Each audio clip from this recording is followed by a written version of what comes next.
बहुत अच्छी थी, अच्छा बात है कि हमारा मैच नहीं हो रहा था, क्योंकि बहुत अच्छी इज्जत हमारी छुपी हुई थी ना, इस काबिल थे कि उन्हें बोल सकते थे। हमारे पाकिस्तान बस वीडियो बनाने के लिए बहुत ज़्यादा प्रेशर था, इन्होंने प्रेशर ले लिया था। हार जीत होती रहती है, बस हमारे प्लेयर दिलेर होकर खेले और इंशाल्लाह होप यही कि नेक्स्ट मैच पाकिस्तान विन करेगा। 15 फरवरी को पाकिस्तान और इंडिया के दरमियान खेला गया मैच पाकिस्तानी शायकीन के लिए मायूसी का सबब बना। मैच के बाद सोशल मीडिया पर मुख्तलिफ तबसरे जारी हैं। वहीं हमने जानने की कोशिश की कि पाकिस्तानी शायकीन इस बारे में क्या कहते हैं।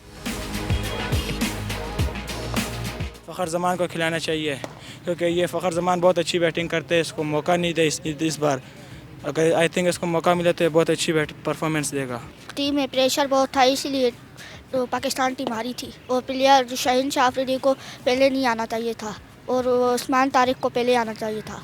हमने अपने स्पिनर्स जो थे, हमने बहुत स्पेशली उस्मान तारिक जो हमारे पास सरप्राइज पैकेज था, हमने उसको बहुत लेट जो है अपने से ओवर करवाए, जो मेरे ख्याल से पहले ओवर करवाने चाहिए थे। और सेकंड हमने हमारे जो प्रीमियम फास्ट बॉलर हैं शाहीन शाह, जो पहले ओवर में 15 रन खा चुके थे, मेरा ख्याल है उनको लास्ट ओवर नहीं देना चाहिए था। उन्हें जगह हम मोहम्मद नवाज से या आगा साहब खुद भी वहाँ पे आके बॉलिंग कर सकते थे। कल पाकिस्तान इसलिए हारा क्योंकि सबसे पहली बात तो ये है वो बैटिंग ऑर्डर सही नहीं था।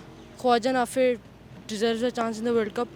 और दूसरी बात ये है कि जो सपोर्ट नहीं कर पा रहे और वो इनिंग्स नहीं बन पा रही सही। शाहीन अफरीदी को उन्होंने रखा है, उसकी जगह सलमान मिर्ज़ा को आना चाहिए था, क्योंकि शाहीन भाई इस टाइम वो नहीं आ रहे पीक में अपनी। पाकिस्तान को एक बहुत बढ़िया अपॉर्चुनिटी मिल गई थी, फर्स्टली ओवर में आउट हो गया अभिषेक शर्मा। फिर भी हमारे बॉलर कुछ ऐसा नहीं, शाहीन शाह की जगह पे मेरा जो राइट है ना, मैं जो फास्ट बॉलर बोल रहा हूँ वो अब जो सलमान मिर्ज़ा है या शाहीन शाह अफरीदी, क्योंकि शाहीन शाह अफरीदी जो है ना, उनको पहले वो खेल चुके हैं ना, वो यूज़ टू है। हमारा नया बॉल था सलमान मिर्ज़ा, वो गुड बॉलर है, उसके पास माइंड है।